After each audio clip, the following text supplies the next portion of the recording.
Hello and good evening. I'm your host, Sterling McKinley, and you are watching the In the Black podcast, where every week we interview minority and black entrepreneurs and we share their challenges, their ups and downs, and share their story. But most importantly, we share how they built a profitable business. Tonight, we have a very special guest. Miss Rosalind Halsley is our guest tonight. She is a world renowned stylist, a master designer, a motivator, a child of God, and also the owner of Studio 7, the Salon and Spa here in Baltimore, Maryland. Rosalind, how are you? Hey, Thanks for being on the hey. show. Yes, I am honored. Thank you for even thinking of me, Sterling. Thank you. Well, to start off, I gave a brief bio because I think bios are boring to read, they're long, and they're lifeless. So I want you to just take 30 seconds and tell us who you are and exactly what do you do. Okay, great. So I am Rosalind Holsey. I am a lifelong hairstylist. I've been a salon owner since 1994, but I'm in my current business, which I like to call my real salon business because I pay people taxes as well as their salaries. I've been at this salon 13 years on the books, and we have done actually six expansions. Yep, six expansions. So we Wow, are now quote unquote three levels. awesome. Thanks for that. So we met years ago. I think it's maybe 7 years Mm-hmm. ago. I was teaching class, I think, on digital marketing, and I believe you were in the audience. So, I was.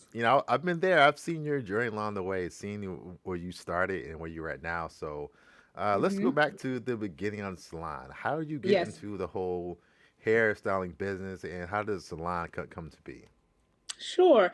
So basically, how I started doing hair was as a young woman, young child, I got placed with my grandmother because my mom had a nervous breakdown.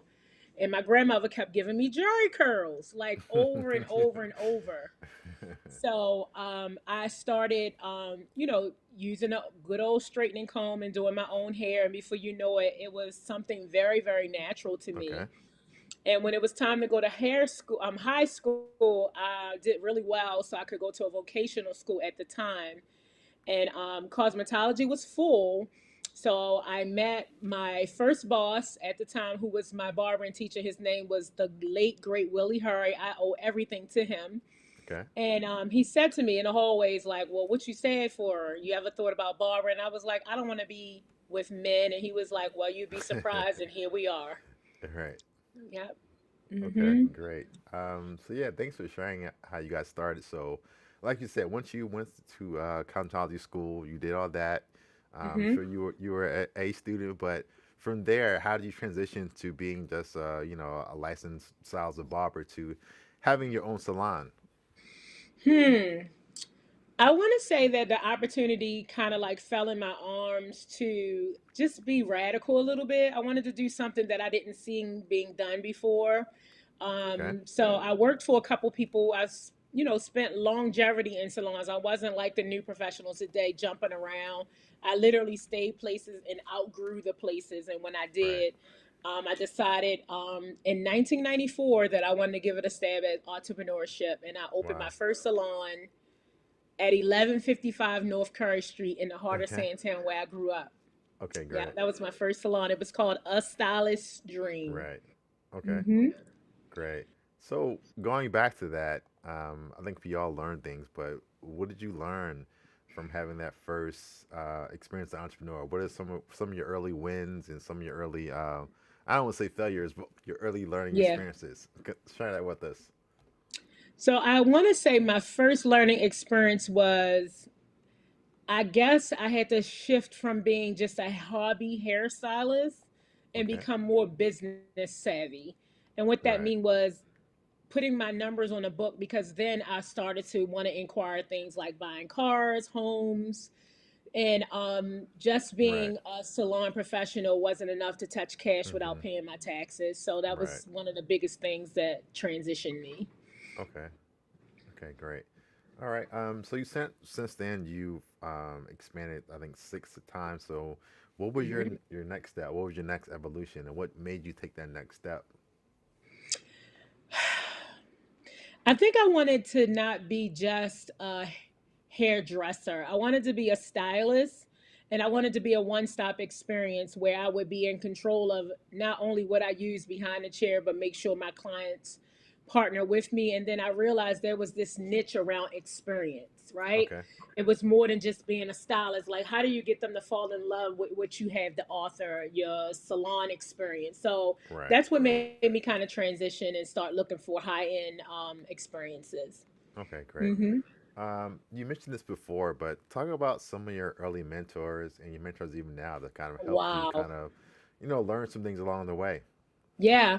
So the first person that I have to give homage to again is Willie Hurry. Yeah. Willie Hurry was my barbering teacher. Not only was he my barbering teacher, Willie hired me at the tender age of 17, Oh, wow. and he literally bought every tool I needed. And Oh, he was wow. very hard on me. He was like, if you come late, you're fired. If you talk back, you're fired. Right. If you look at me crazy, you're fired. And he Right. he set me down. He was one of those people that set you down. And because I came from such a raw background, he said to Hmm. me, if you always take care of your tools and renew your license, you'll eat for the rest of your life. Because that was my Mm. fear of how I'm gonna live. Right. So it was him, his knowledge, the way he moved, the power that he Right. possessed, the way we just would get in line when he would walk through the door. It was so Hmm. enticing, and I loved it. Right. Okay. Hmm. All right. Great. Yeah. Thanks for sharing that. Sure. Um, Anyone else that was kind of a mentor that helped you along the way? I would say my his protege, her name was Kern Bradford at the time, Kern Sims. Okay. Kern worked for him, and let me see, my oldest daughter is 34. I used to sneak upstairs to shampoo with her, and Kern used Okay. to make back then, 34 years old, 34 years ago, about $2,000 a week. Oh, wow. Okay. And that was a lot of money back then. And I was like, Right. I got to understand this. And sure enough, I went to work with her and Hmm. got my speed up, my Right. professionalism, and she is still in contact with me today. Like Oh, the wow. one of the greatest people I ever worked for. Yep. Great. Okay. Hmm. I like what you said about she made money back then. It was 30 years Yes. ago, and she's making 2,000 a month. So Hmm. let's talk about that because the show is Sure. called In the Black, and Hmm. that's really all about it's great to have a business, to have a Yeah. side hustle, but at the end of the day, is about making profit. So Absolutely. what are some things you learn along the way, along the year, to say these things, if I do them, they'll help me increase my profit and my profit margins? So one of the biggest things I did was I took less and I put my profits back in my salon. Okay. So what that allowed me to do was live minimally, and also to made sure that I partnered with the people that kind of did the vision with me. I always wanted a vision of them being able to purchase homes and having great Right. credit. And so those are some things I did. I made sure that no matter how hard things were behind the scenes, that Hmm. I would take care of the people that really grind with me. And that's really Right. the biggest thing that you could possibly do as a business owner is take care of the people that are in your vision. Right. Okay. Yeah. Yeah, I like that. So, if you had to go back in time, what would you tell your younger self starting out? Something that you wish you had done when you were, still new in the industry.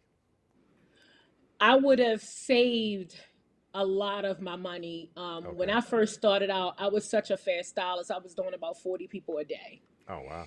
And back then, now that I look at it, even though I have the Hmm. house, my kids went to private school and all of that, I Right. was making $10,000 a day. If I was smart, I would be Hmm. retired today. I would have put that money up because that's the Right. danger of legalized drug dealing is the fact that you touch a lot of cash, but if you Right. don't know what to do with it, it gets Exactly. away from you quickly. So I wish if I could have did that, I would have lived off of less, invest more, and I would have purchased every building Hmm. that I own, worked in. Mm. Hmm. Yeah, I Yeah. like that. Makes sense. So you Hmm. talked about your kids going to private school. So how did you balance that, work life balance, being a mom, being a wife, and then still, being a salon owner? How did that work? We had no room for do overs. Okay. I set the groundwork. The expectation was we don't have time for do overs.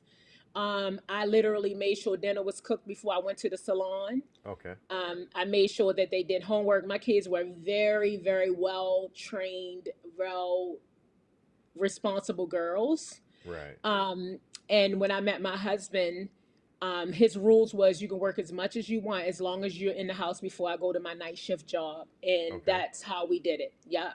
Just, made sure dinner was done, washing clothes. I sometimes I don't even know, Right. Sterling, how I did it. It was nothing but the grace of God. Yeah. When you look back on it, like I probably never touched the ground. It was just about the curtain Right. that was dangling in front of me. It's moving. Hmm. Right. Okay. Yep. So yeah, let's talk about your daughters because now they work with you. Is that Yes. right? Yes, they Okay. do. So They so are. let's talk Woo! about what did they learn just from seeing you, move all the years, and talk about that, and talk about what they do now and helping you with your salon Oh my business. God. I'm so emotional about this. So, first of all, as a mom, you never know what kind of roots and things you put in your kids' life until they become adults and they can, really, show you that they can survive without you. That was always the mission. The mission was for them to Right. live without me. If I died the day of tomorrow, that they could still Right. survive. I would say the greatest decision I ever made was allowing them to partner with me. Okay. They are, true entrepreneurs. My oldest daughter owns her own business and it does very well. My youngest daughter is a Right. grant writer for a university. She Okay. does Great. well. The best thing I could do is let them Hmm. bring their strengths to the business where I Right. have never been so happy in business in my Okay. life. And it's not even about the money, it's about Right. sharing responsibility so I can do what Hmm. I'm great at. So yeah, talk about that. What are some of their strengths? What do they bring Sure. to the business that you didn't have? Yeah, so balance. That's what they Okay. bring. They Great. take the emotion out of business. I fall in love with people, and Right. I just want everybody to win. I Yeah. just want them to win. And Hmm. right now, my motto for this year is business needs. Business Right. needs. Emotions are just there, and those are things that will not cause a business to be profitable. So my Right. oldest daughter, she does marketing. She Okay. runs the spa. She does all these things to get clients in the door, and she's a client Right. acquisition, meaning she talks to the clients, find out what their needs are. Hmm. And my youngest daughter, oh my gosh, she deals with the team. She's operations, she Okay. does payroll, she does all of my posting, she does Right. grants, she knows numbers, she look at PDL, she's on my back about how much money I Hmm. spend, and she makes sure that the stylists and the designers get exactly what we promised that we would give Okay. them when hiring them. Okay. Yep. Great. Hmm. Okay. Yeah. Thanks for sharing that. I like one thing you said too. About taking the emotion out of business. Yes. Because one thing, we all have emotions, but it's about Yeah. how you manage those emotions. But Hmm. yeah, if you're in business and you're going off your emotions, you can make good A lot and of bad decisions mistakes. as well. So Hmm. talk about that. What is, if you want to, what are some decisions that you made in hindsight that you would take back that were made off, off emotions? Yes. So I have learned this saying recently from watching the great Miles Monroe. Instead of doing what's good, I want to do what's right. Mm, So a lot of yeah. times I had people, what I like to call hobby hairstylists, hang out with me. Okay. Didn't have a vision, just loved the Right. atmosphere of the salon, but wasn't producing. And those Right. people cost me a lot of money. Eventually, Hmm. they left, but Right. I would have loved to been able to be like, I don't love you so much, where I would be an enabler or a crippler in their Right. decision making. However, I had some really great ones. I hope that everybody that Hmm. ever been under me have experienced my greatness. It's acquired, untapped greatness, but I tend Right. to give it out more than I keep it in. Right. And I would have focused on business needs. That's what I would say. Business needs are, what does the number say? The numbers tell a story, not my love for you. Because at the Exactly. end of the day, they're all gone. And I still have this great big vision. And every decision I made was for the people. Right. Okay. So I would say that definitely has something has really changed. If you don't want to do the work, I won't reward you openly, and hopefully I've gotten us strong enough Right. to dismiss people from the vision quicker than to let them linger on and take down everything I'm fighting for. Right. Okay. Great. Let's kind of shift gears a little bit. So, Sure. in your bio, All right, but a lot of things, but you Mm-hmm. also you do a lot of things. But let's talk about some of your work with the church. I understand Sure. you're a minister, so let's talk about some of Yes. that and how that Woo. intertwines with a lot of your business as well. Yes. So I am, before I'm a hairstylist, I am a true bona fide girl of God. I Okay. love God. I love everything about God. I love to stretch my faith muscle beyond limitations. But one of the things I missed as someone that did not grow up in a church was a place to find comfortable in him. And so Okay. one of the ministries that I lead is new members, Okay. so Right. I'm that person that, pray, it's a Right. group of us and we're passionate about Mm-hmm. new believers in Christ.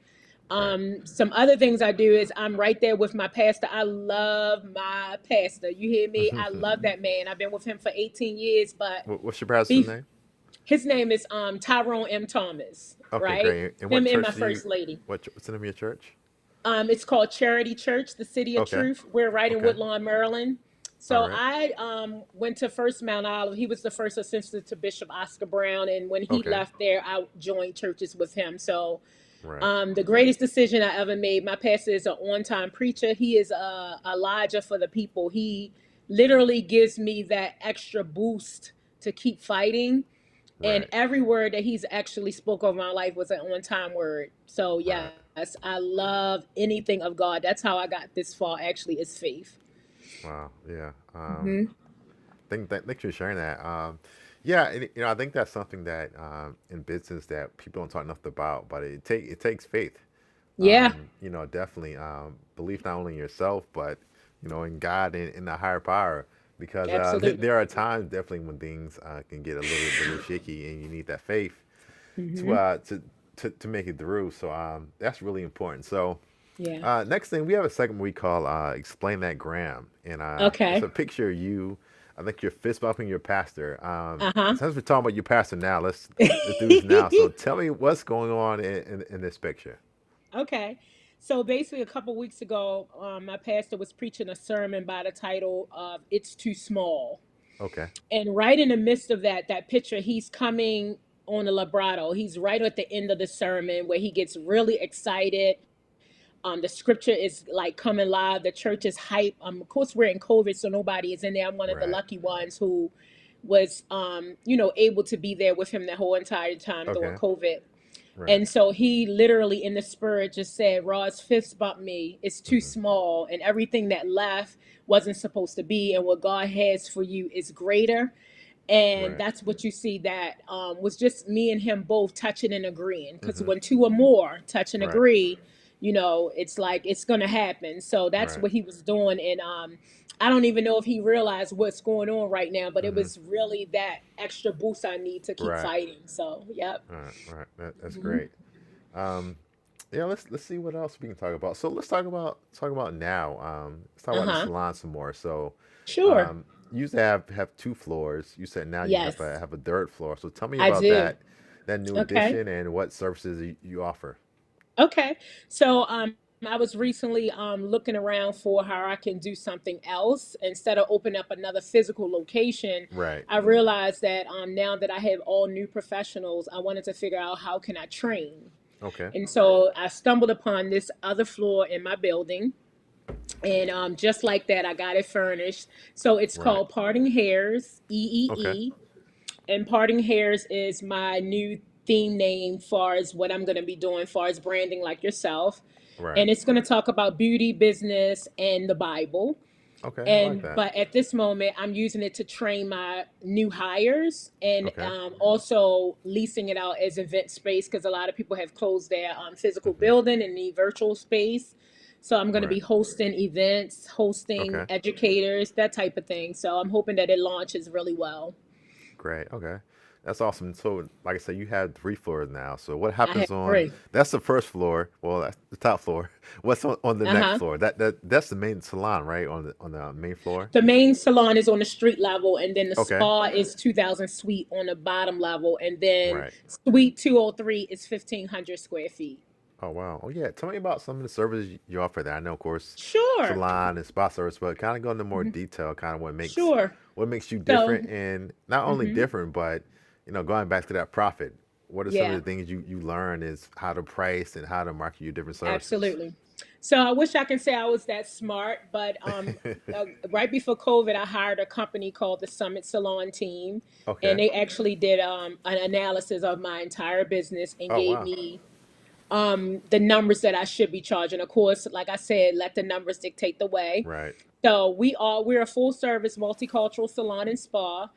What that means is Hmm. that we offer a total body experience. So my mission is beauty from the Okay. inside out, where service complements the cosmetic completely. Right. So I wanted to create something where people could come and feel awesome.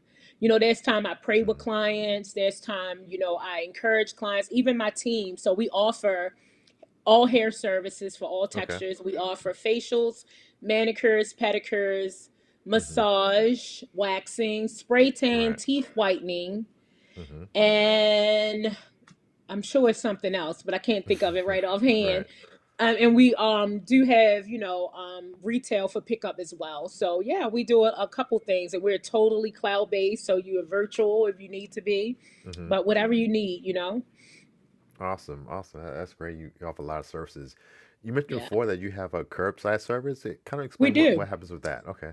So, curbside was something I wanted to do. I noticed in Mount Vernon, we don't Hmm. have anything besides CVS that offer professional brands. And even if you don't want Right. to purchase services from us, that's fine.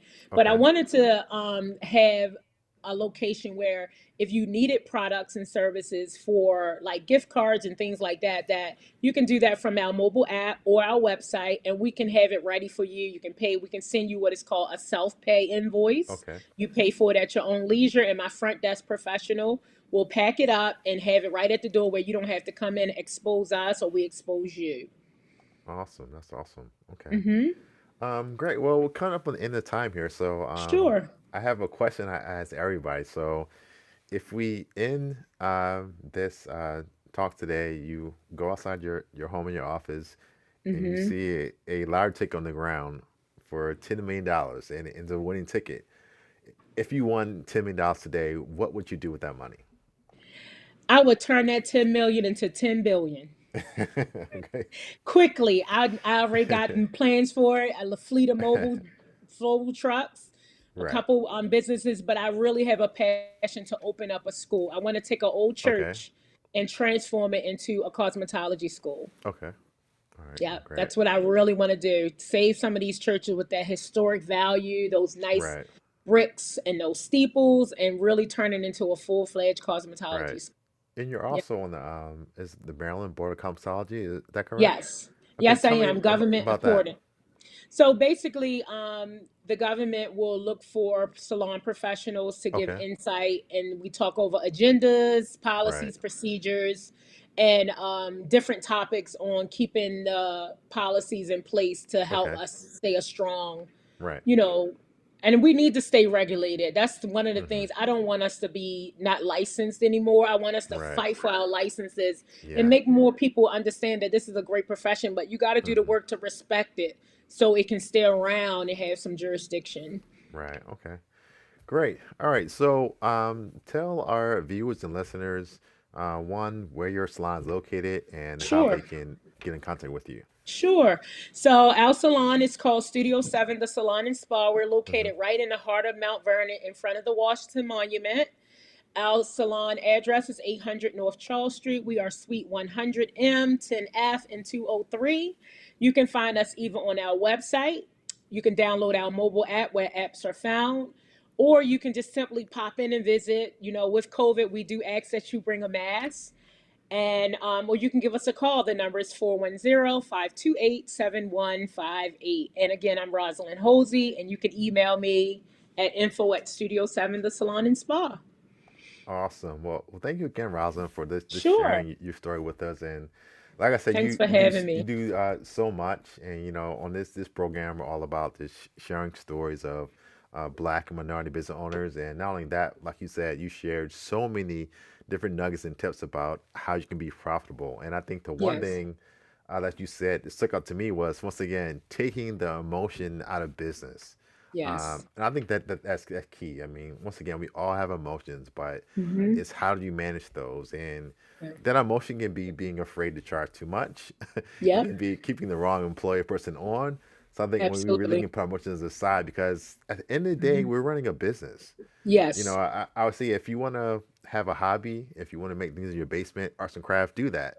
And Yeah. that could be run by your emotions. But if you're in a business, like the title of the show, you're trying to We're be looking for in the black. profits. You're trying to make Mm-hmm. that profit. So thanks for sharing that tip that I got Appreciate from it. you. Also, once again, the importance of having a mentor Yeah. because along the way, we all gonna make mistakes. But if you have somebody that Yes. can guide you along the Mm-hmm. way and somebody that Mm-hmm. early on can teach you what things to avoid, I think it's that Mm-hmm. much better for you. So Yeah. once again, thank you for being on the Thank show. you for having me, Um, Sterling. It's Once always a again, pleasure.